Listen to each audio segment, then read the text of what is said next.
priority, and this takes away the organs from the kidney transplant recipients. And this we are talking about the deceased donor organ programs. And obviously SLK is better because the liver is a large immunological organ and it provides protection, and the patient has to just undergo one surgery. So there are HLA-1 and 2 antigens which are produced in the liver and neutralize the alloantibodies and inhibit the cytotoxic T lymphocytes. And this immunological advantage gets lost when we are doing a liver transplant alone followed by a kidney transplant. So a higher rejection free, like I told, post-transplant events can be reduced, and there will be a renal preservation that can happen in these patients.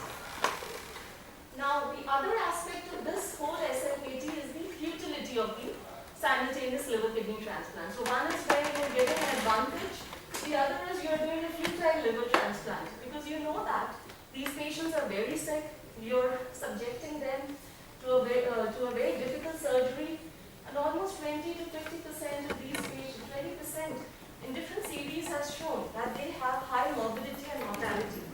So it could be futile, and then you're taking away, as I already mentioned, the kidney transplant recipients who would get a kidney transplant and will do well. You're taking away the organs from there, and then they get into longer waiting list times. So the recovery of the kidneys and understanding of the kidneys in these liver patients becomes the most important while we're deciding which patients will have a recovery and will not require an SLK, or the patient will require an SLK.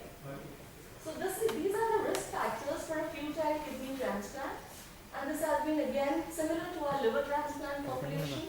The pre-transplant hospitalization, duration of RRT, retransplant, and high kidney donor risk index, like we have for liver recipients. So these are the basic issues that we will discuss now. The patient survival, the graft survival, we want an improved quality of life, and we should be avoiding a transplant futility. So let's see what the guidelines guide us in this by the experts and based on the literature. So the patients can be divided. Either they have CKD. So when you have a patient of advanced liver disease or portal hypertension, and you have CKD that is guided by the patient being on dialysis, the patient having a calculated GFR, which you can calculate by creatinine clearance or GFR of less than 30 ml, or on the date of registration of the kidney waiting list, the candidate has a measure of calculated creatinine clearance or GFR below 30. So these are the criteria where you have to go for SLK. Now what about AKI? So they suggest that if your patient has AKI, that means no chronic kidney disease, the candidate has been on dialysis for at least every 7 days. For the last 4 to 6 weeks, the candidate should have a creatinine clearance of less than 20 on dialysis for at least, and this should be measured every 7 days. And the candidate's eligibility is not confirmed. If it is not confirmed every 7 days for the last 6 weeks, then it will not be considered a candidate for a combined liver kidney transplant. Metabolic diseases is a separate area, and we will not discuss that, but there are certain metabolic diseases where a combined liver kidney transplant is indicated.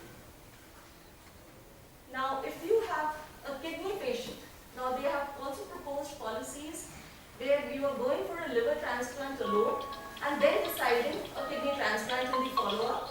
In that scenario, the candidate should have been on the kidney waiting list at least within the 1 year anniversary. That means when they're doing the liver transplant, within the 1 year of the most recent liver transplant date. Otherwise, post-transplant kidney dysfunction will not get a kidney post-liver transplant.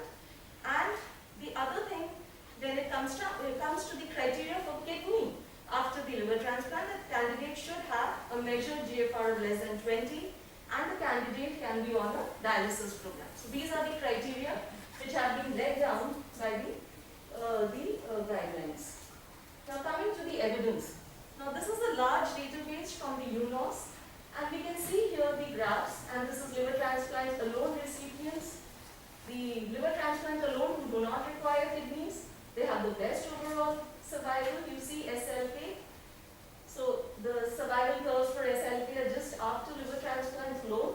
Kidney after liver. This is another scenario where you are seeing the patient with liver disease and then doing a kidney transplant.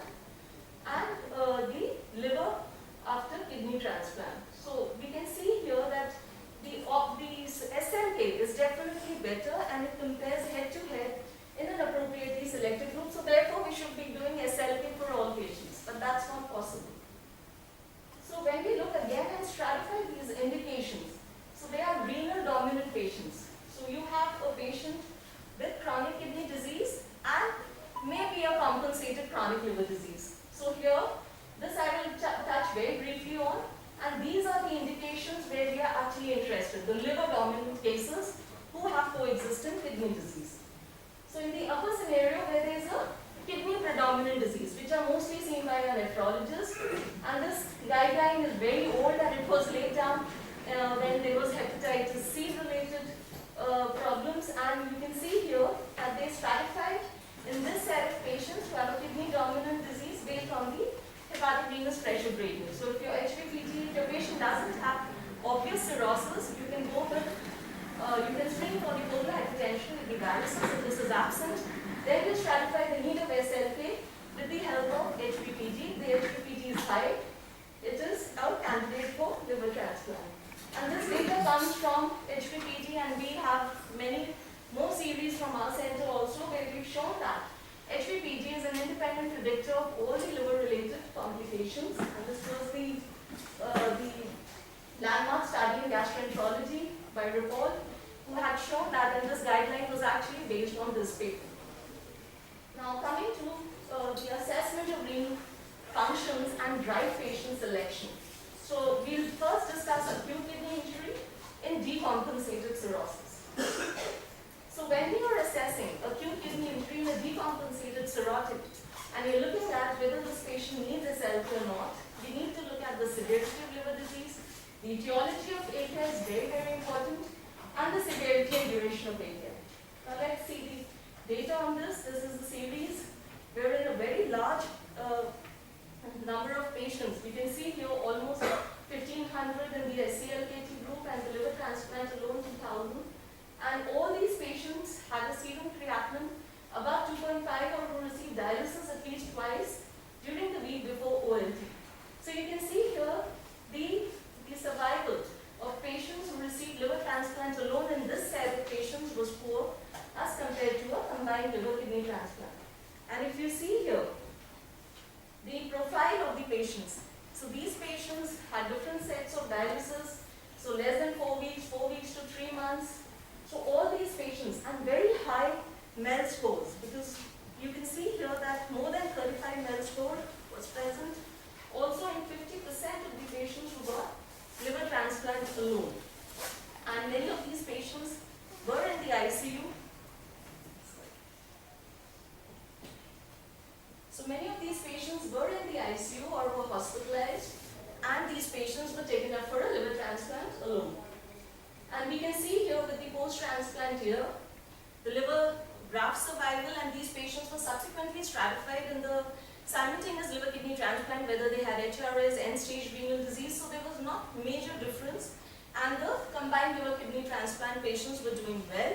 But again, I would like to show you these numbers. So if you see here in the first 1 to 2 years, the graphs are hugely separated, but if you see here at the end of 5 years, and many patients with liver transplant alone, even in this set of patients, very advanced renal dysfunction, ICU patients, 59 to 60% of these patients were still surviving.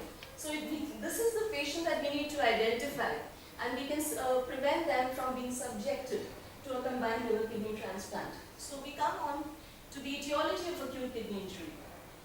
So again, the results have shown that if you have ATN in your patient, as against HRS, because HRS is a functional event and it will reverse with the liver transplant alone, and you don't need to give a kidney transplant for these patients.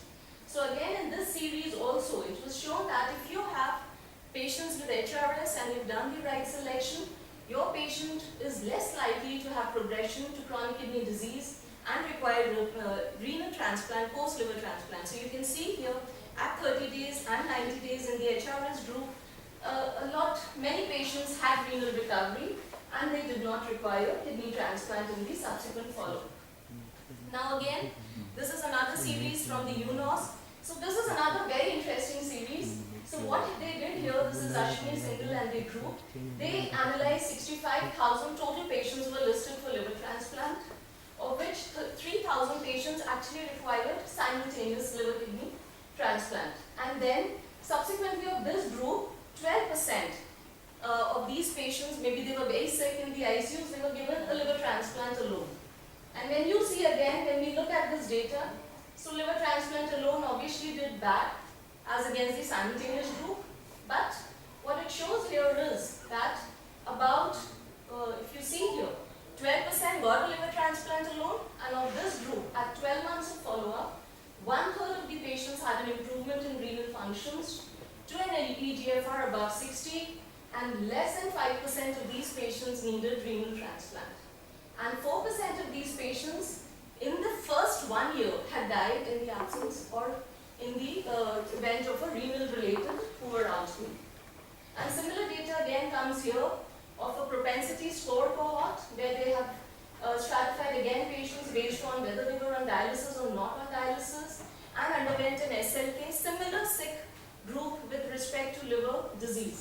And we see here that in the first year, most of these patients who have underlying end-stage renal disease, non-recovery, they have actually done well with SLK.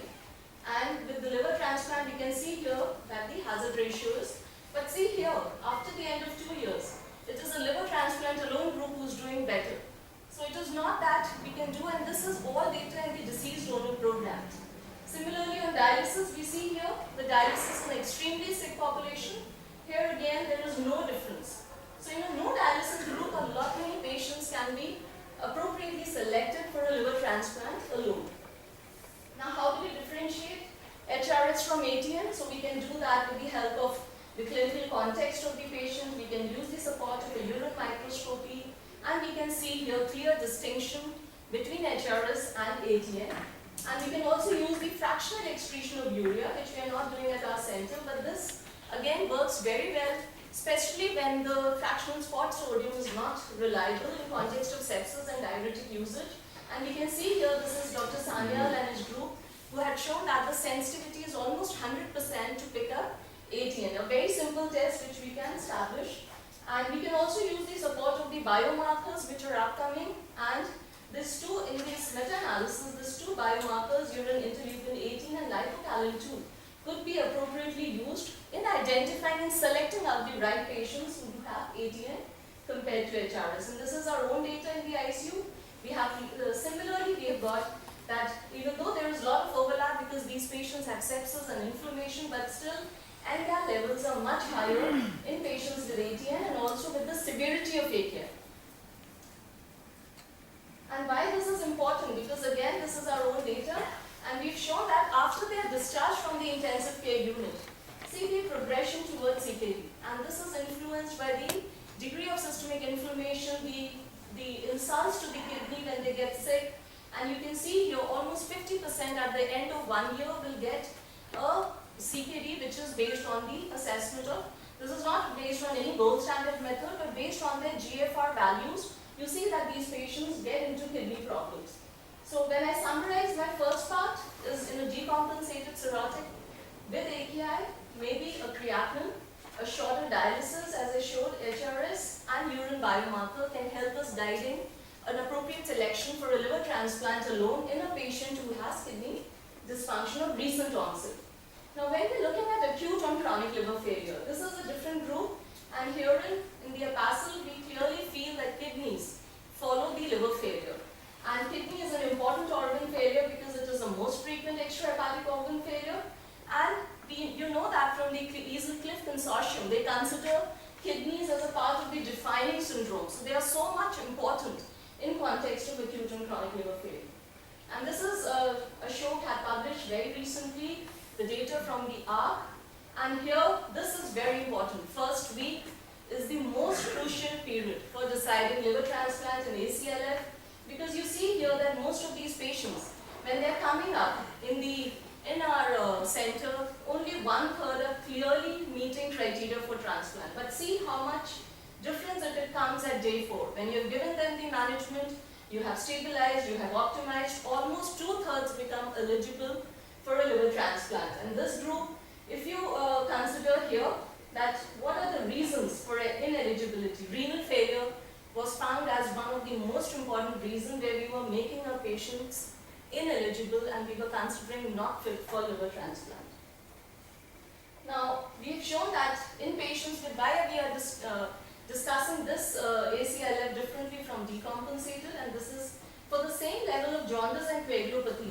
If you compare these patients, these are a distinct group, their kidneys are different, they have a higher set of inflammatory markers as compared to decompensated cirrhosis, and very rapid transition to multi-organ failure. And we showed that these patients will very quickly go on to requirement of renal replacement therapy. These patients have structural AKI, as can be seen with urine microscopy. They have more granular cast, they have more injury to the renal tubules and a presence of tubule epithelial cells in these patients.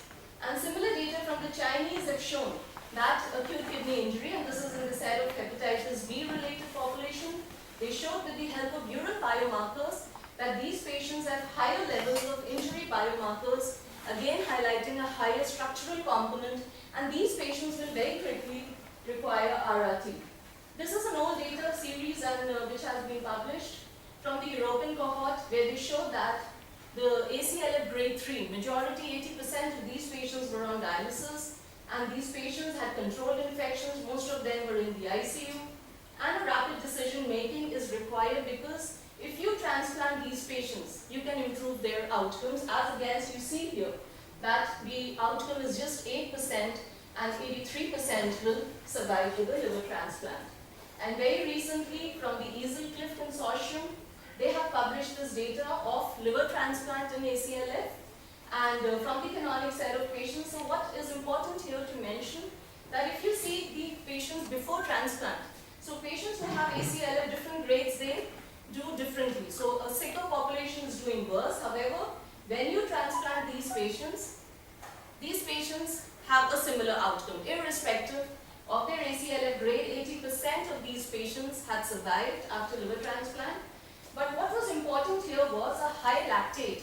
They found that a lactate above 4, need of RRT and infections with the multi-drug resistant organisms. So all these three factors are very, very important because we see more of these MDROs in our ICU, in our set of patients, and lactate levels should not be high.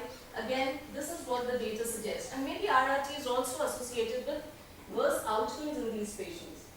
Now, there is also a series on combined liver kidney transplants, so in patients with acute and chronic liver failure. And this series, very less number of patients, 30 patients, and all these patients had end-stage diagnosed chronic kidney disease, had been on dialysis, and then when they get subsequent acute and chronic liver failure, again in this group, one group got liver transplant alone, and the other group got a combined liver kidney transplant, and they showed that the group who had got combined liver kidney transplant did better as compared to the patients who got liver transplant alone. And similarly, they showed that the degree of renal dysfunction, so HRS patients were doing fairly well as against the ATM group. Now, we also have data now at that in this year. So this is early data of intraoperative. So when you're taking a patient of ACLF on RRT, obviously you will be giving an intraoperative renal replacement therapy. We do not have any data specifically focusing on acute and chronic liver failure, but this is the data wherein many of these patients would be ACLF, if we say. And you can see here that most of these patients, they were sicker, definitely. They required more prolonged ventilation post-transplant, higher risk of infection complications, but with a good critical care support, these patients on vasopressors and RRT can actually do well, fairly well with a liver transplant alone. And this is Nadeem Mitra's group, where again they showed a decade of experience.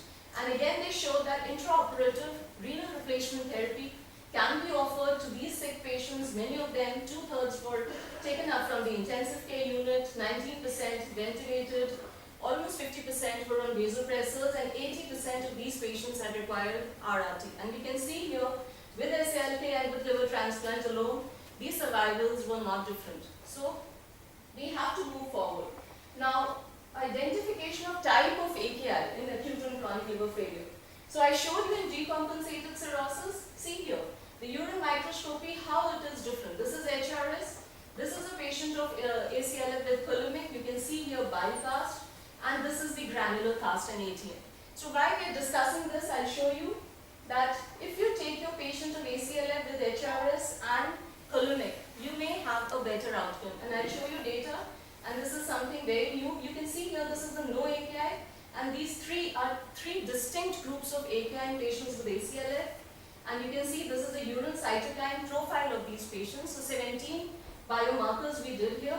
The bile acids were very high in colonic, and you can see here the systemic inflammatory parameters in this heat map, how each group is distinctly different with respect to the degree of systemic inflammation in patients with ACLF. And see the injury biomarkers. So ATN with the blue, colemic, very often these two groups we are managing in the ICU, both of them present similarly with structural AKI, requiring dialysis. See the injury in the ATN group and see the repair in the CN group. So the colemic nephrosis group have a better recovery.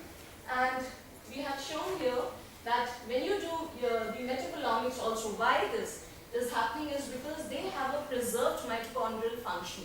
And these are the genes in the renal tubular epithelial cells where we show that these patients of colemic have definitely, like HRS, they have the best outcomes amongst the group on CRRT. So let's see the data on CRRT. These are 30 patients, and we stratified these patients as dialysis responder and non-responder.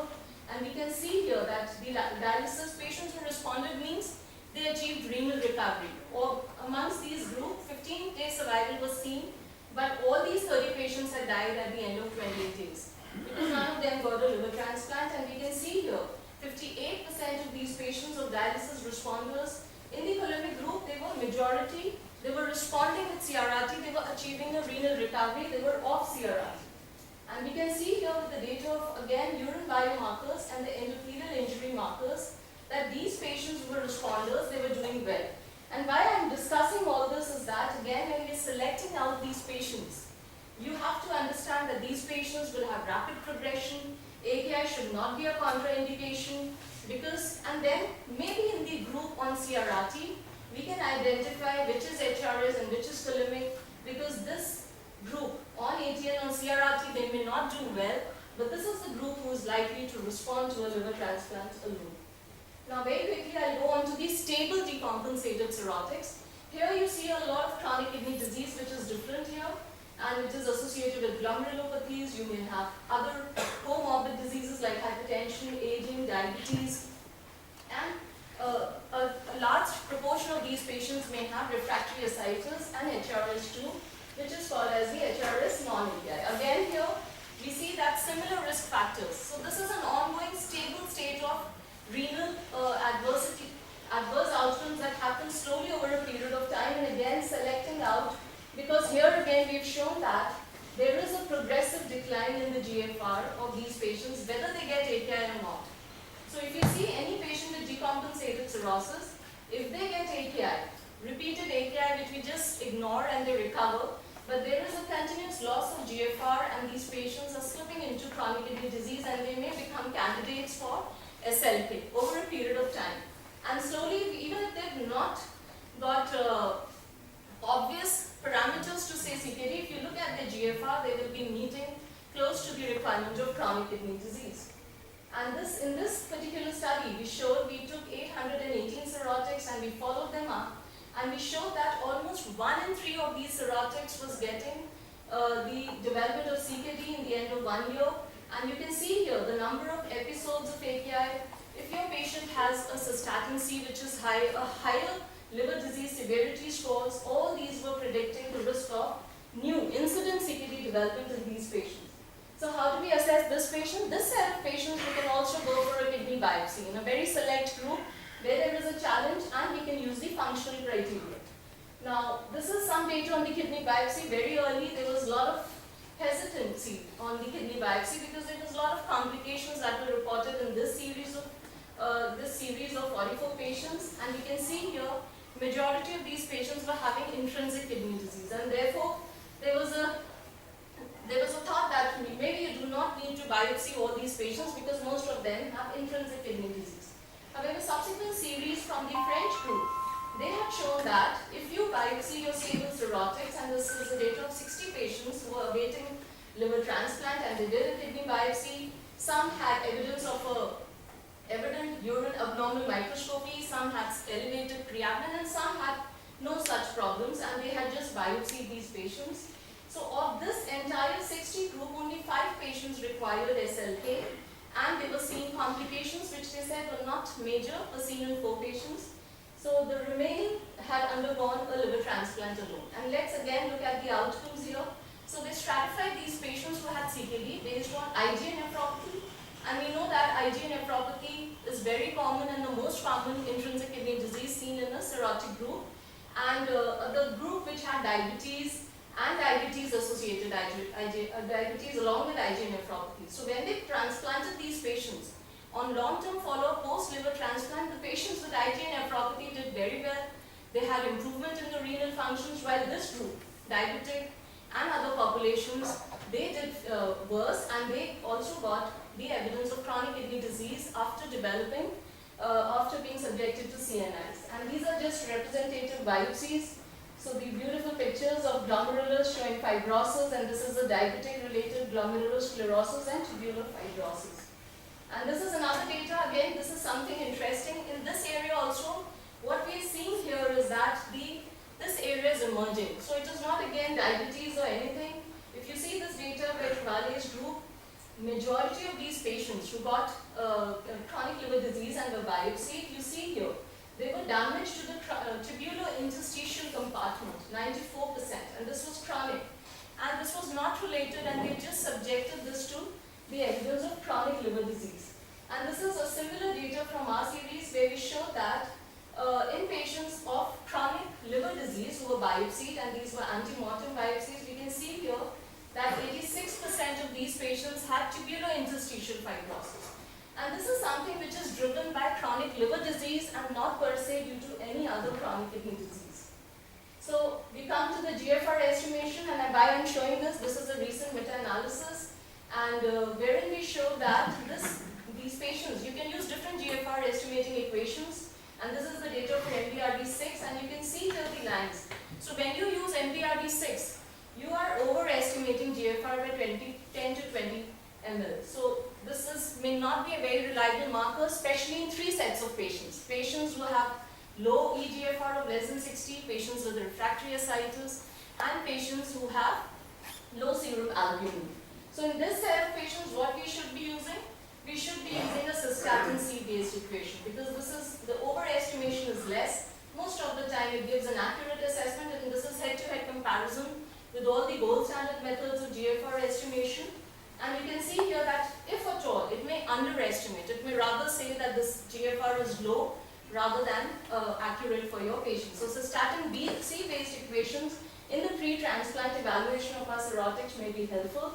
And there's some interesting data of biomarkers, and here they show that 2 biomarkers, osteopontin, TIMP, and they created a score. So this was the initial cohort, so the last 2-3 slides, and subsequently they have done an external validation. Why I'm saying this? It's very easy for us also to start this equation and to see which patients after liver transplant will have a reversible versus an irreversible AKI. So they measure these osteopontin and TIMP. So this has also have an external validation. So this is something which we can take forward. And they showed that this score they called as the reverse, and they showed that it had a very good area under the ROC. So if you have this score high, so diabetes, higher age, whatever factors are important in context of these patients, and maybe a cystatin C based equation can be very helpful. And this is a new policy which has been implemented, and the US, and they have moved forward. What they have done is they consider liver transplant alone. The problem was when these patients were given liver transplant, they were not given kidneys because their liver functions had improved, and subsequently when they were getting kidney related issues, they were removed from the kidney transplant waiting list. So they added this point that they will be given priority, and this is what they call as a safety net. So you can go forward with the liver transplant alone, and you can see here the data has been presented last year in ASLT, and this is now being published here. And they show that they divided these 2 eras, 2017 to 2019, and subsequently the era 2 after the policy came in, and the era 1. And we can see here the number of patients who underwent liver transplant alone increased, and there was a higher kidney transplant probability because many of these patients required SLK and they're given liver transplant. And you can see here that these were in the group which required, we can see here that in the liver transplant alone group they were requiring dialysis, and they had in the first year, the most of the complications will come in the first year, and after that you will be selecting out your population which will do well with the liver transplant alone. And again the same factors like I already mentioned, age, the presence of alcoholism, and here HCV was found as a determinant. So I like to summarize: unstable decompensated cirrhosis with impaired renal functions. Maybe SLK can be reserved only for patients because these are the stable group of cirrhotics. They may do fairly well with the liver transplant alone, and this is also based on the new the transplant policy. And we can also use the biomarkers, use the help of kidney biopsies in a select set of patients and cystatin C based GFR equations to appropriately select the right candidates. And this is very important because live donor, I just found one series, and if Dr. Nilesh has something more to add.